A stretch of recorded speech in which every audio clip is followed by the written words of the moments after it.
wanna let you down.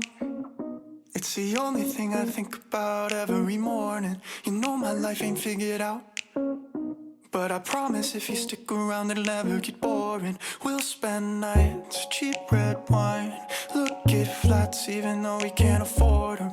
I don't wanna let you down, I don't wanna lose you now.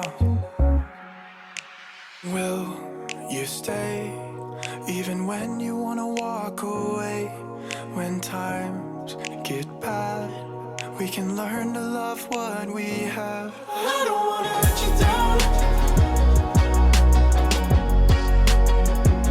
I don't wanna let you down, I don't wanna let you down, I don't wanna mess around. You're the only one I want there at the end of my story. It's the only thing I figured out, 'cause everything else in my life without you would be boring. And we'll spend nights, cheap red wine. Oh my gosh, wolves.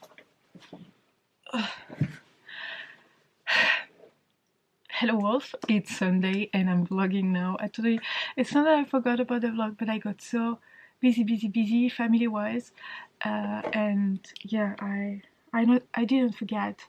I'm sorry, but I have a few things I would like to tell you now, so maybe I can update you on later. First, so this book is A Song Below Water by Bethany C. Morrow. This is the book we will be reading in September for the Howling Pack. So if you're interested in reading that book, please join us. It sounds really interesting. It has to do with sirens or mermaids. It's really more than that, because apparently the girl who has some kind of mermaid power has to save herself from drowning. Like, there is something I don't understand, and there is an unbreakable sisterhood that must prove to be the strongest magic of all. So it sounds interesting because actually she used her power when she was not supposed to, and something she has to pay for it in some kind of way. So it sounds super interesting. So I'm intrigued, and also it's short. So I love that it's short. And oh my gosh, I should put it in my TBRs because I prepared 3 TBRs for next month, 3 readathons. So yeah, should maybe adapt my TBR. Then I'm on chapter 16 of The Widow Soul by Elizabeth Tammy. So I'm like 67% in. It starts to be like really interesting. Like at the beginning I was like, it has nothing to do with the blurb, I am confused, what is going on, whatever. The characters are actually well done, interesting, and the word is like well thought, but I have an issue with forced marriage. Even if it's the marriage not like forced because she's young or whatever, just because she's the leader, like the daughter of the leader, she has to marry who her parents wants her to marry, kind of thing. I hate that kind of trope. I really hate it. I know it's happening in some places in the world, etc., but I just hate it. Like, it's not that I cannot read about it, but usually that's what's gonna bring a book down, because I hate that. I hate that with all my heart. I don't get why parents can do that and why they can think that they're doing something good for their kids. I don't get that. But the rest is interesting because she's like yeah, I cannot say that because that wasn't in the blurb, but that happens at the very beginning. Something happened and she's trying to cancel that thing, let's say. She's trying to make that not happen, that it hasn't happened, whatever, but she's in between. Like, she made a deal and now she has to actually follow the deal and do what she was supposed to do, but apparently she's in the middle of some kind of war, let's say, beginning of a war, and people are like not especially on her side, and I think that maybe she might not be on the right side. So yeah, that's interesting. Don't mind my face. Don't mind my face. But yeah, so that's an Edgari book I need to finish, because I need to finish it. So I'm at 100%. And yeah, that's it. And also Daniela shared a tweet this morning, and it's just heartbreaking. It has to do with aces. So asexuals, aces don't have to come out to their family. No one has to come out to anyone. That's true. If you don't want to come out, don't. Coming out as ace is as valid as coming out as anything else. Yes, it is. Coming out as ace can be scary because people might not accept that. Yes, because people usually say, oh, you didn't find a one, or you didn't find a good one, or you don't know what you're missing, or maybe you have some problem with your hormones, or maybe you just don't feel it, but you're gonna see, you blah blah blah. I'm just like, coming out as ace isn't revealing your sex life. Yes and no. Like, that's what people think, that you're all like nothing or everything. That's what I meant. But it's more complicated than that, and everyone is different. So yeah, and that broke my heart because everyone, like a lot of comment down that tweet, were super sad about people coming out and just being disrespected or like not understood. So yeah. But yeah, that's pretty much it. So I'm gonna do what I have to do for today because it's Sunday, so that's the last day of the week, and I'm gonna try to update you. The plan is to finish the book for NetGalley, to read 2 chapters. Oh yeah, for the Howling Pack, the Boneless Mercies or whatever. I'm a bit confused. Like, I like it and don't like it at the same time. Like, I like it, but some of the characters don't make as much sense as the others, and whatever. I will update you on that later, but that's all I'm gonna try to do for today, and I will update you later. So I'm gonna keep that short and sweet and good. Bye, Wolves. But I finished that book for NetGalley, A Weight of Soul. What is it? The Weight of a Soul by Elizabeth Tammy. Here, if you can see. I gave it 3 stars. Actually, it was like, basically it has to do with a sister who's gonna have, like, she wants to save her sister who got killed. She doesn't understand why her sister got killed because she had no wound, etc, etc. And the thing is that she's not like grieving or whatever. She's just like, no, my sister is not dead, she's gonna come back. Like, I cannot accept that she's dead. So she's in denial, kind of thing. And actually, you have some Vikings and Norse mythology vibes. So the parents are actually the leader of the village, and they're like, okay, your sister is dead, you the eldest, you need to marry, so you're gonna marry your sister's fiance. And this is just so gross. I hate that kind of thing. Like, I hate forced marriage of any kind, but that one was like a bit weird. So yeah, and she is going to make a pact in order to get her sister back, and she's gonna make a pact with some goddess, to be precise. And actually, I'm gonna stop there, so no spoilers. But I wasn't expecting the ending. The 30 last percent were like amazing. I was like eating the pages. It was really interesting. The same character, like the main character, not the same character. The main character, I had some issue with her because I didn't find her likable.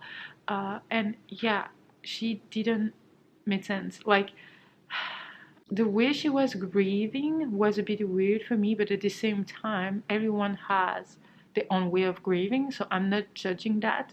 It's just that the dialogue she had with herself and the pace of her mind and the pacing of the entire book actually was a bit odd for me. Like, I felt like at the beginning things happened, then nothing, then again it happened, but in a weird way. I felt like the characters were not living at the same time as the narration was going on, if that makes any sense. Yeah, and that was a bit weird.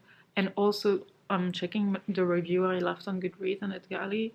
Yeah, the pacing was odd. I don't like marriage, arranged marriage. Yeah, I told you everything about it. Like, I don't know, I just, 3 stars is not bad, and I know exactly who I would recommend that book to. But if you like more Norse mythology and Viking vibes, you might like it. Yeah, no, she's strong because she's gonna lead the village. So I was about to say, like in Norse, like in Viking books, the woman has uh, a spot, like she has a space, she has a role or whatever in the books, and she can be strong and determined, and she can be capable of anything and responsible for her own future kind of thing. And I was about to say that here it wasn't the case, but yeah, she's kind of strong, she's gonna lead the village. But the fact that she accepted an arranged marriage, I'm just like, I'm not rooting for it, because I'm sure if she would have had said no, or during the marriage ceremony she would say like, no, screw you, it would have worked, and that's something I really don't understand. When you can just say no to fix the situation and you don't, I don't get it. I just don't get it. Like, there is no way you're gonna force me marry someone. There is no way you're gonna do that to me. But and then I'm still in the middle of The Lost Magician. Um, the thing is that the fact that a lot of people compared it to Narnia, or the fact that people told me it was compared to Narnia, now bothers me, because all I see are Narnia similarities and differences. And I'm just like pissed because that's avoiding me from enjoying the book. So that's a bit annoying. Um, I read like yesterday 2 chapters or 3 chapters, and I was like, okay, I'm done for today. I don't want to read more of it. But it's not bad. It's not bad. Just don't compare books to famous, overly loved books. That's all I'm asking. Like, that's just insane. Well, so why would people do that? Why would you try to destroy a book? Like, I know it's a way to attract people to actually pick it up, but maybe do it in another way. Don't say, oh, it's like Narnia. Or maybe just say, oh, there was that reminded me of Narnia, or that reminded me of Six of Crows, or whatever. Don't say, no, even that, it's bad actually. Oh, I don't know. I don't know. Maybe just if you like Six of Crows, you maybe like that one. If you like Narnia, you will maybe. Yeah, but that's also comparing. Okay, that's a tough thing. I don't know how you could do it without like annoying people and without like destroying the book or making it less like unique, whatever. Because every single book is unique, but when you are comparing it to beloved books, it doesn't work for me. But yeah. That's it. I don't know if I should tell you something else. Not for now. I have an unboxing to do. I will do it later. This is an Unplugged Book Box. I just filmed my huge unboxing and I got that book. I'm gonna leave you here. I bought a few books. I pre-ordered 3 books, of course. To Sleep in a Sea of Stars by Christopher Paolini. I pre-ordered Over the Woodward Wall by A. Deborah Duncan, aka Shannon Maguire, and I pre-ordered The Invisible Life of Addie LaRue by V. Schwab.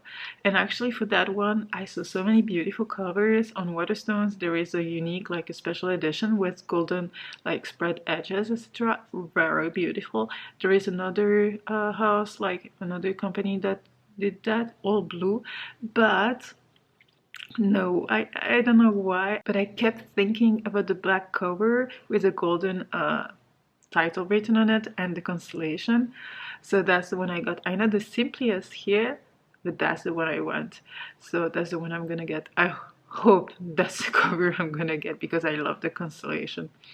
So yeah, I'm just gonna drink my coffee and I will see you later for that unboxing. Hope you're good, Wolves.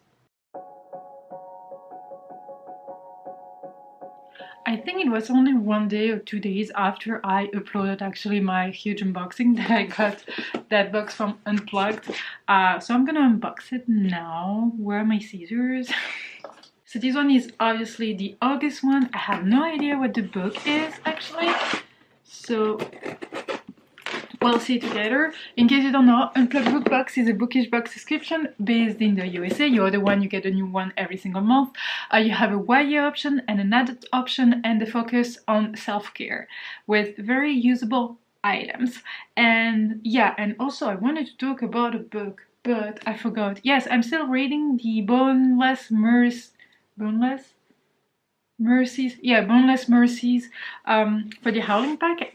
We are almost done with the book. It's getting interesting because the characters, I feel like we got a lot of backgrounds in the first part of the book, a lot of narrative description, etc., etc., and it was like a bit overwhelming at parts because I felt like the book is written from a first person point of view, and I felt like the third point of view perspective would have been better for when you have like a lot of description and when you have a lot of like kind of flashback, whatever. It's not flashback because that's actually the main character telling what happened, so it's not like the main character was experiencing some kind of flashback, if that makes any sense. So that bothered me at the beginning, but now it's okay, it's less of it. It's good that we had some of the background because we needed to understand what's going on now. I don't know if everything was necessary, but it definitely built some character development and some bond between the characters. It helped us understand it because apparently like the Boneless Mercies are people who are like a pack and they're traveling with the pack and they're actually killing people who wants to be killed, who are suffering, who are at the end of the life, they're sick or whatever. It's like mercy. They're killing it for a reason, and they cannot enjoy killing, and they cannot kill for revenge, for instance, or etc. etc. I said it for instance, really weirdly. So that's an interesting concept, especially because the main character is like, yeah, but sometimes like I love killing or whatever, or we're not supposed to do that, but aren't rules meant to be bent kind of thing. So I love that there are rules, but not all rules are like set in stone kind of thing. So I really loved the bond also between the characters. They really like a pack, they like a family, they have each other's back, they're just like sleeping together, like just sleeping together, etc, etc, and like all the time they're together and they're surviving together, they're traveling together. I really love that concept. Just the narrative kind of aspect of it at the very beginning of it was a bit weird for me and a bit like too heavy, overwhelming. But now we're getting at a point where I'm really intrigued. So yeah, that was supposed to be short, but that's not. Let's unbox this box. Oh my gosh. So it looks like this. Oh yeah, I think we get some bookends or whatever. So Young Adult Fiction Exploration, August 2020.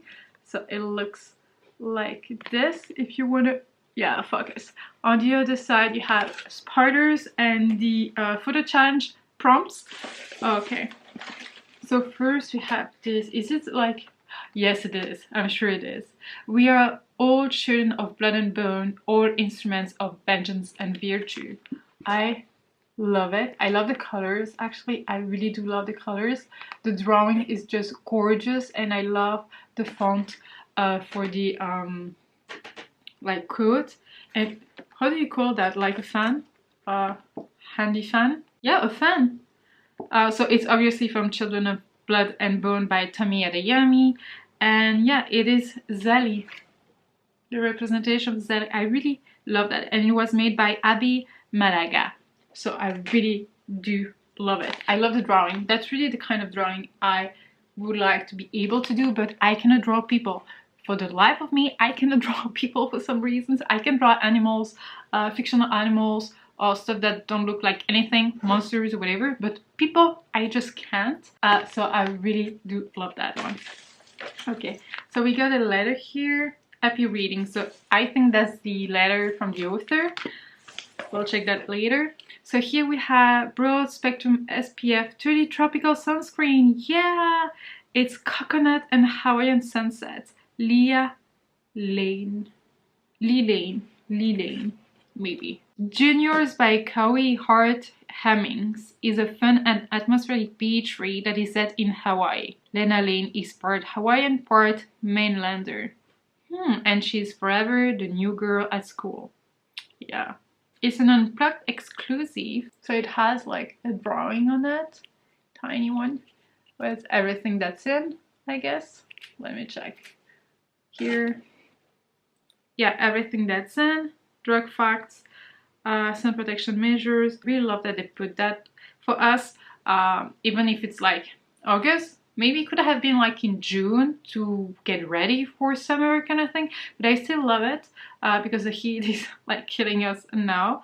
Let me see if it smells good. Well, oh, maybe it's closed. Yes, it's closed here, so I really appreciate that. That's really good. Oof. Oh. Oh, it smells so good. Oh. Oh yeah. It smells like coconut, but a bit of candy with it. It smells really good. Okay, so I put sunscreen, so now I have to go outside. Excuse me if there is some kind of white spot everywhere. Oh, okay, is that a candle that is sealed for some reasons? Maybe because of the heat. It's Natural, Pure, Honest, Unplugged Book Box, Tavia, High Tide, Siren Song, Sea Orchid. Orchid? What is it? I love that it's like, oh, it's Song Below. It's a Song Below water candle. So it's inspired by the book written by Bethany C. Morrow that we got 2 months ago, if I remember well. Like, I just got it now in my huge unboxing. It was like 2 months ago. It was like, I think, June box. So we got that one. And by the way, this is gonna be the book for the Howling Pack in September. So we'll be reading that book all together. Okay, this is working. Oh my gosh, the details on it. Let me put that shell here. Oh, it smells good. I don't know what it smells. But yeah, High Tide. What is High Tide?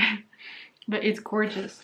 Hope you will be able to see the shells here, and the wooden stick. It has a beautiful color, and look at the details. Like, it's absolutely amazing. I will let you like check the label on top of it. Is it upside down? No, it's not for once. And here you have the other label. It's beautiful. I really love it. And of course, it's made by Natural, Pure, Honest. We already got a few items from that shop, and I love them. I mean, yeah. So it says, take care, bath and beauty ever. Am I not merciful? Citrus hand sanitizer. So this is first Illuminate by J. Christoph and Emmy Kaufman, and citrus hand sanitizer. This is, oh, it smells so good. It smells like when you get ready, when you are like preparing a lemonade. Sounds so good, smells so good. So here it is. It's beautiful. Hand sanitizer. Definitely something we could use at any time, not especially now. I've been using this for years, like sanitizers and gels, etc. But the camera is flashing, I mean the battery, so I'm just gonna change the battery and I will be right back. So the angle is probably different, but we don't care, right? And don't fall. I thought the camera was falling. By the way, this is a necklace by Proline. You can use my code Mooney10 for a chitty discount. But yeah, back to the unboxing. Illuminate hand sanitizer by J. Christoph and Emmy Kaufman. So I was right. And it smells so good. And that's a smart move. Like, we need those. Okay, so I see here. So we have the book here. Oh, it's a paperback, I think. Okay, so here we have now available Unplugged Book Box favorite horror fandoms special edition boxes. So here it is. Go on the website. All the information will be found there. Here we have Unplugged Book Box anniversary box. Reinvention. September 2020 theme reveal. Oh yeah, it's their anniversary. It's gonna be like OYA September boxes will contain an exclusive bookish picnic blanket. Celebrate Unplugged's second anniversary. If you're already a monthly subscriber, you're set to renew on the 15th. This is freaking insane. Like a bookish picnic blanket. This is insane. This is insane, and this is amazing. Because I love blankets. I never got, yeah, I got one. But it wasn't in, oh, did I? No? Yes, I did. But it wasn't like, I cannot remember. Oh, I got 2 bookmarks. Okay, exactly the same. Sorry, I hope no one missed theirs. A short story is a different thing altogether. A short story is like a quick kiss in the dark from a stranger. Stephen King, Skeleton Crew. And on the other side it says, speaking personally, you can have my gun, but you will take my book when you pray my cult, dead fingers off the binding. It's beautiful, and I love that it's velvety, you know, soft. So I got two. Yeah, I'm happy. I love them. I love when it's soft, and I love the length of that one. Usually I would use these for my hardbacks and the small ones for like paperbacks or whatever. So let's check the book ends. You belong in a library as much as any book. Oh, it's beautiful. I love the colors because first it's green. I really do love it. So these are two different, and I love those. So these are the type you put the books in there, so you can, for instance, put them on your shelf to separate your TBR from the other books, or genre from another genre, whatever, you know. So these are not like this, if you know what I mean, but like this, so you can still enjoy it. And I really love the graphic. I really love the design. I love the font, and I really do love the colors. This one is even more beautiful with all the books there. I love that the colors are like one pink, one green, one pink, one green. They don't all have like the same size or whatever, but there is some kind of order in that, which I really love. And they're quite heavy, to be honest. So I really do love these. They're really good. They're really good. They're really smart. And I love, like, yeah, I do love these. I wish I could print something and have mine, personalize mine, you know, with my drawings. This is gorgeous. This is absolutely gorgeous. Who made them? Of course, Sorcery of Thorns book ends, and it was made by Abby Malaga as well. Okay, it makes sense actually. It makes absolutely sense that it's from Sorcery of Thorns. It does. Why didn't I like just recognize it? Like whatever. But I really do love it. I love it. Okay, so now we have the book here, which is a paperback, and it's in a plastic one. Usually it's not plasticky. Oh no! I mean, yes, but let me cancel an order. Can I still cancel it? Fuck. Wait. Yes, I canceled my order. Okay, this is a book I just ordered like 1 day ago. Yesterday I ordered it or whatever because I saw it and I was like, okay, I want it. And there is a prequel to that book. If I think, or is it like after, or is it like the sequel? I think it's the sequel that's already out. I think. I have to check. But this is actually Cartega. This is a sci-fi by Ian Sage, I would say. They thought they got them all, they missed one. So it's a sci-fi. Oh my gosh, I'm so happy I actually got it. I ordered it like yesterday, and I'm so happy because no one has been talking about that book, and I feel like it's a lovely book. So here is the cover, whatever, and let me read you the synopsis. Never use your magic, especially if you're not alone. Sid, a gifted mechanic, has contemplated this rule countless times over the years, having spent her whole life playing doctor to an ailing ship thousands of miles above her home. She wants nothing more than to find her place amongst her people. But when Sid's wish is granted by a catastrophic failure that sends her hurtling into the wild jungle of the sea below, she realizes two things. Neostar isn't as perfect as she had originally believed, and sometimes rules need to be broken. For on Neostar, the use of magic has been long diminished.